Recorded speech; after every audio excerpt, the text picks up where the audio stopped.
कि कुल 5 करोड़ 31 लाख रुपए का गबन किया गया है। कुल 5 करोड़ 31 लाख का गबन किया गया है, जो कि राज्य सरकार की संपत्ति है। यह गबन करते हुए इनके द्वारा आपराधिक कार्य किया गया है। अतः उपयुक्त राज्य सरकार की संपत्ति को बेचकर गबन करने के आरोप में इनके विरुद्ध प्राथमिकी दर्ज करने की कृपा की जाए। यानी राज्य खाद्य निगम का जो जिला खाद्य निगम था कैमूर का, उसने रामगढ़ थाने को एक पत्र भेजा, जिसकी कॉपी भी आपको दी गई है, कि इन कारणों से इनके ऊपर एफआईआर दर्ज किया जाए। इस प्राथमिकी के आलोक में जिला सर्टिफिकेट अधिकारी द्वारा चावल के पैसे की वसूली के लिए सर्टिफिकेट केस दर्ज किया गया।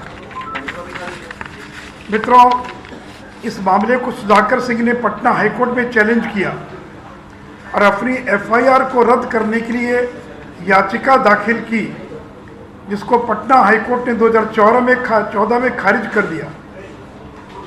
वर्तमान कृषि मंत्री को इस मामले में लंबे समय तक जेल में रहना पड़ा। इसके पूर्व उन्होंने एंटीसिपेटरी बेल के लिए, अग्रिम जमानत के लिए भी उन्होंने प्रयास किया, लेकिन जिला न्यायालय ने खारिज कर दिया। और बाद में जब वो हाईकोर्ट में गए बेल के लिए, तो हाईकोर्ट ने कहा कि 60 लाख रुपया जमा कीजिए, तब आपको बेल मिलेगी। तो सुधाकर सिंह ने 60 लाख जमा किया, तब जाकर उनको पटना उच्च न्यायालय के आदेश पर और भभुआ जेल से उनको रिहा किया गया।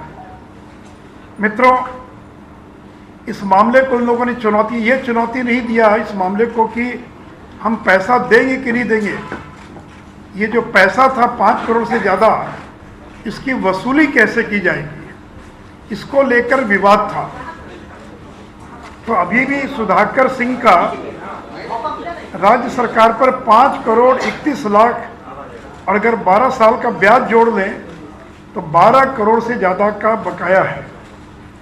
सुप्रीम कोर्ट ने कोई ये जो बकाया था उसको माफ़ नहीं किया है, केवल वसूली की प्रक्रिया क्या होगी इस पर केवल उन्होंने स्टे लगाया है। तो ये तो हो गया इस घटना का बैकग्राउंड। मैं कुछ सवाल पूछना चाहता हूँ कृषि मंत्री से। कृषि मंत्री बताएं कि उनके ऊपर राज्य सरकार के 5 करोड़ 31 लाख के गबन के आरोप में एफआईआर दर्ज है कि नहीं है। दूसरा, इस गबन के आरोप में उन्हें जेल में रहना पड़ा था या नहीं रहना पड़ा था। क्या यह सच नहीं कि सुधाकर सिंह ने एफआईआर को रद्द कराने के लिए पटना हाईकोर्ट में याचिका दाखिल की थी, जिसको कोर्ट ने खारिज कर दिया था। क्या यह सच नहीं कि आपकी एंटीसिपेटरी बेल को जिला न्यायालय ने खारिज कर दिया था। क्या यह सही नहीं है कि श्री सुधाकर सिंह को 60 लाख जमा करने पर बेल मिला था। क्या यह सही नहीं कि ब्याज सहित 12 करोड़ रुपया बिहार सरकार का बकाया है या नहीं। बताएं सुधाकर सिंह कि बकाया है कि नहीं बिहार सरकार का।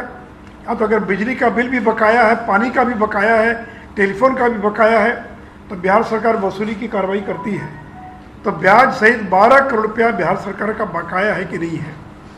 वो बताएं कि सर्वोच्च न्यायालय तक ने बकाया राशि पर कोई राहत नहीं दी है। केवल वसूली की प्रक्रिया किस कानून के तहत हो, इसको लेकर विवाद है। अब मंत्री बनते ही कृषि मंत्री ने क्या बयान दिया। मंत्री कह रहे हैं कि नीतीश सरकार की नीति गलत थी और वे उसे बदलवाएंगे। यानी 2012 से लेकर आज तक जो नीति थी बिहार सरकार की, और बिहार सरकार सुप्रीम कोर्ट तक लड़ती रही इस मामले को लेकर, तो माननीय मंत्री नीतीश कुमार को चुनौती देना कर रहे हैं कि नीतीश कुमार की नीति गलत थी चावल मिलों के संबंध में और वे उसे बदलवाएंगे। मैं केवल ये जानना चाहता हूँ कि क्या नीतीश कुमार लालू प्रसाद एवं जगदानंद सिंह के दबाव में अपनी नीति में बदलाव कर क्या सुधाकर सिंह को राहत देंगे। और मित्रों, इस पूरे मामले में सहकारिता विभाग की भी एक बहुत बड़ी भूमिका है। और वर्तमान में सहकारिता विभाग के जो मंत्री आप सब जानते हैं कि बाहुबली विधायक सुरेंद्र यादव के पास वो विभाग है। अब नीतीश जी को ये जवाब देना है कि जिस मंत्री पर राज्य सरकार का 12 करोड़ का बकाया है, क्या उसे मंत्री बनाना या मंत्री बनाए रखना उचित होगा। तो मित्रों, ये मेरे सवाल हैं बिहार के मुख्यमंत्री से और सवाल है सुधाकर सिंह जो जगता बाबू के बेटे हैं। राष्ट्रीय अध्यक्ष ने अपने दोनों बेटों को मंत्री बनवा लिया और प्रदेश अध्यक्ष ने अपने तीसरे बेटे को मंत्री बनवा लिया। मित्रों, एक और कागज है इससे डॉक्यूमेंट के साथ, ये राज्य खाद्य निगम कैमूर भभुआ और जो उन्होंने थानाध्यक्ष रामगढ़ जिला कैमूर को लिखा है, मैं उसके केवल ऑपरेटिव पार्ट को पढ़ देता हूँ, आपको भी मिला हुआ है। दो अलग अलग FIR हुआ, ये मैं एक FIR पढ़ रहा हूँ। इस प्रकार श्री सुधाकर सिंह द्वारा राज्य सरकार की संपत्ति जिसका मूल्य 6,69,52,134 रुपया गबन कर लिया गया है। एक दूसरा और है जिसके अंदर वो कह रहे हैं कि ये दूसरी मिल का मामला जिसमें 4,61,00,000, मैंने दोनों को जोड़कर 5,31,00,000 आपको बताया है। अतः अनुरोध है कि श्री सुधाकर सिंह मैसर सुधाकर राइस मिल के द्वारा कुल इतना चावल भारतीय खाद्य निगम द्वारा निर्धारित मूल्य के दर से कुल इतना करोड़ रुपए का इनके द्वारा गबन किया गया है, जो राज्य सरकार की संपत्ति है का गबन करते हुए इनके द्वारा आपराधिक कार्य किया गया है। अतः उपयुक्त राज्य सरकार की संपत्ति को इनके द्वारा बेचकर गबन करने के आरोप में इनके विरुद्ध प्राथमिकी दर्ज करने की कृपा की जाए। इसलिए मित्रों, एक राज्य सरकार में एक ऐसा व्यक्ति मंत्री बना हुआ है जिस पर ब्याज सहित ब्याज सरकार का 12 करोड़ का बकाया है, जिसने स्टेट फूड कॉरपोरेशन ने उनको धान दिया, उसको कूट कर चावल जमा करना था, उन्होंने चावल जमा नहीं किया, और जब चावल जमा नहीं किया तो उन पर 2 FIR दर्ज हुआ और 5,31,00,000 रुपये से ज़्यादा का राज्य खाद्य निगम का उनके ऊपर बकाया है। उनको इस आरोप में जेल जाना पड़ा। FIR की क्वेश्चनिंग हुई तो FIR भी क्वेश्चन नहीं हुआ, एंटीसिपेटरी बेल नहीं मिला, 60 लाख रुपए का चेक जमा करना पड़ा, तब जाकर उनको बेल मिला, और अभी भी उन पर यह राशि बकाया है। सुप्रीम कोर्ट ने कोई ये नहीं कहा कि आपको राशि नहीं देना है, यानी कानून में वसूली की कई प्रक्रिया है। एक PDR एक्ट है, तो ये कोर्ट में गए कि PDR एक्ट के तहत वसूली नहीं की जा सकती है। तो वसूली का तरीका क्या हो, केवल इसको लेकर विवाद है। ये कोई विवाद नहीं कि बकाया है कि नहीं है, इनको नहीं देना है, या कोर्ट ने ये नहीं कहा है कि इनको पैसा नहीं जमा करना है। तो इनको 5,31,00,000 रुपया जमा करना, और अगर 10 साल का ब्याज जोड़ ले तो ये राशि बढ़कर लगभग 12 करोड़ रुपये से ज़्यादा की होती है। और चूँकि जगता बाबू के बेटे हैं और राष्ट्रीय जनता दल में एक सुप्रीमो हैं लालू जी, दूसरे सुप्रीमो हैं जगता बाबू, दोनों के बेटे मंत्री हैं, तो मुझे डर है इस बात का, और जिसका जिक्र भी किया अपने प्रेस वार्ता में सुधाकर जी ने, कि सरकार की प्रोक्योरमेंट की नीति गलत है, मैं उसको ठीक करवाऊंगा। मुझे डर है कि कहीं लालू जी और जगता बाबू के दबाव में बिहार सरकार अपनी नीति में बदलाव कर कहीं सुधाकर सिंह और ऐसे लोगों को राहत देने का काम तो नहीं करेगी। और इसलिए जिस व्यक्ति पर राज्य सरकार का 12 करोड़ का बकाया है, उनको तो चाहिए था कि पैसा जमा कर दे। बहुत सारे लोगों ने पैसा जमा कर दिया, लेकिन उन्होंने पैसा जमा नहीं किया, तकनीकी आधार पर मुकदमा लड़ रहे हैं। तो ऐसे व्यक्ति को मंत्री पद पर बने रहने का अधिकार नहीं है। इसलिए मैं माननीय मुख्यमंत्री जी से आग्रह करूंगा कि जिन पर 12 करोड़ से ज़्यादा का बकाया है, और अभी कृषि विभाग जैसा महत्वपूर्ण विभाग का जिम्मा आपने सौंपा है, तो ऐसे व्यक्ति को अविलंब मंत्रिमंडल से बर्खास्त किया जाना चाहिए। मित्रों, इस विषय पर कोई प्रश्न होगा तो मैं जवाब दे सकता हूँ। इसके अलावा कोई और विषय होगा तो फिर अलग से, और हम लोग अलग से बात करेंगे। केवल सुधाकर सिंह और इससे जुड़ा जो मामला है, इसके बारे में कोई अगर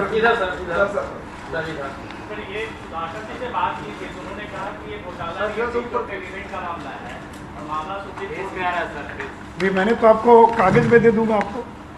ये तो FIR में जो लिखा है वो क्या कर रहे हैं, जो मैंने तो पढ़ दिया, आपके पास भी कॉपी है। जिला प्रबंधक राज्य खाद्य निगम कैमूर भभुआ ने थाना अध्यक्ष रामगढ़ जिला कैमूर को जो पत्र लिखा है, और जिसके आधार पर FIR दर्ज हुआ, और अपने एफिडेविट में उन्होंने सेक्शन का जिक्र किया 420, और मैंने तो आपको पढ़ दिया कि इनके द्वारा गबन किया गया है, जो कि राज्य सरकार की संपत्ति, तो इनका ना कहना है, लेकिन राज्य सरकार जिसके आज जो मंत्री, उसका क्या कहना है। ये गबन, ये राज्य सरकार की संपत्ति है, का गबन करते हुए इनके द्वारा आपराधिक कार्य किया गया है। अतः राज्य सरकार की संपत्ति को इनके द्वारा बेचकर गबन करने के आरोप में इनके विरुद्ध प्राथमिकी दर्ज करने की कृपा की जाए। क्यों नहीं हाईकोर्ट ने रिक्वेस्ट किया, क्यों नहीं इनको एंटीसिपेटरी बेल मिला, क्यों इनको जेल जाना पड़ा, क्यों इनको 60 लाख रुपया जमा करना पड़ा? और क्या सुप्रीम कोर्ट ने ये कहा है कि ये जो 5 करोड़ ये गलत है? क्योंकि पहला मुकदमा ये हुआ था कि पीडीआर एक्ट होता, उस पीडीआर एक्ट के तहत वसूली किया आदेश दिया गया था, उसको उन्होंने चैलेंज किया। तो सिंगल बेंच ने कहा कि नहीं, पीडीआर एक्ट के तहत आप वसूली नहीं कर सकते। जब डबल बेंच में मामला गया तो डबल बेंच ने कहा कि नहीं, राज्य सरकार का जो निर्णय वो सही है, और उसको चैलेंज किया सुप्रीम कोर्ट ने। तो सुप्रीम कोर्ट ने कहा कि हमारे निर्णय तक ये प्रक्रिया रुकी रहेगी, लेकिन बकाया है उनके ऊपर। और बहुत सारे लोगों ने सरकार से लड़ने के बजाय पैसा जमा कर दिया। ये दबंग लोग हैं, ये लोग, इनको लगता है कि जब हमारे पिताजी इतने बड़े नेता हैं, वह पैसा क्यों जमा करूँ? तो इसलिए मित्रों, ये पैसा उन पर बकाया है, और इस पैसे को न किसी कोर्ट ने न तो माफ़ किया है, न किसी कोर्ट ने कहा कि ये पैसा गलत है। क्योंकि आपको चावल जमा करना, तो आपने चावल जमा नहीं किया, और चावल नहीं जमा किया तो उसकी जो राशि है वह वसूलने का मामला है। अब वसूलने का तरीका क्या, उसको लेकर प्रक्रियात्मक विवाद है, लेकिन इस पर कोई विवाद नहीं कि उनके पास 5 करोड़ 31 लाख रुपए का बकाया है। इस पर किसी प्रकार का कोई विवाद नहीं है।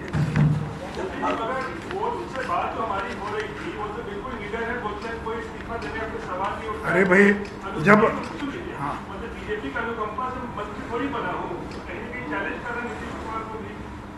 अरे मैं तो यही कह रहा हूँ कि भाई डर और निर्भयता, लालू जी भी कब छोड़े पद, जब जेल जाने लगे तब ना छोड़े।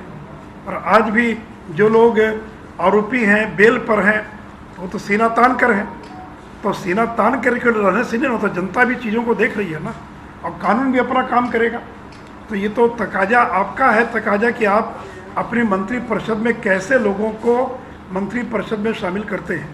आज ही मैं भक्तचरण दास जी का स्टेटमेंट देख रहा था, जो दिल्ली के अखबारों में बहुत प्रमुखता से छपा है, और जिसमें उन्होंने कहा कि राजद और जनता दल के नेताओं को इस पर विचार करना चाहिए कार्तिक सिंह के मामले पर। मैं कार्तिक सिंह के मामले पर भी कोई टिप्पणी नहीं कर रहा हूँ, केवल मैं कह रहा हूँ कि कांग्रेस के भक्तचरण दास ने जो टिप्पणी की है, मैं केवल उसका जिक्र कर रहा हूँ। तो ये तमाम मामले जिसके बारे में नीतीश जी को विचार करना चाहिए, और नीतीश जी सुप्रीम कोर्ट तक गए। ये मामला करीब 12 साल से चल रहा है, और टोटल घोटाला बिहार में 400-500 करोड़ रुपये से ज़्यादा का होगा। उसके एक स्टेक होल्डर और सुधाकर सिंह भी है। लेकिन ये जो आरजेडी कोटे के जो मंत्री हैं, उन पर जो आरोप लग रहा है, वो जवाब में आप लोगों पर आरोप लगा रहे हैं, आप पर कर रहे हैं। मैं अभी केवल सुधाकर सिंह से जुड़ा मामला कर पूछ रहा हूँ, तो मैं केवल उसी का जवाब दूंगा। बाकी का जवाब तो रोज़ दे ही रहे हो, रोज़ आप लोग छाप ही रहे हैं, वीडियो दिखा रहा है। तो सुधाकर सिंह और इस चावल घोटाले पर कुछ पूछना हो तो आप पूछ सकते हैं। ये मामला 2012 से है, आप लोग की सरकार में थे, जदयू बीजेपी, तो उस दौरान इस पर कार्रवाई क्यों नहीं? अभी ना कार्रवाई हो रही है, अभी उस समय इतना आवाज नहीं उठाया जा रहा था, अब ज़्यादा हो रहा है। बहुत आप पढ़िए, अखबार में खूब छपता रहा है। पुरानी बात होगी, से बहुत लोगों को याद नहीं होगी बात। तो मित्रों, बहुत बहुत धन्यवाद। इसी प्रकार मिलते रहेंगे हम लोग।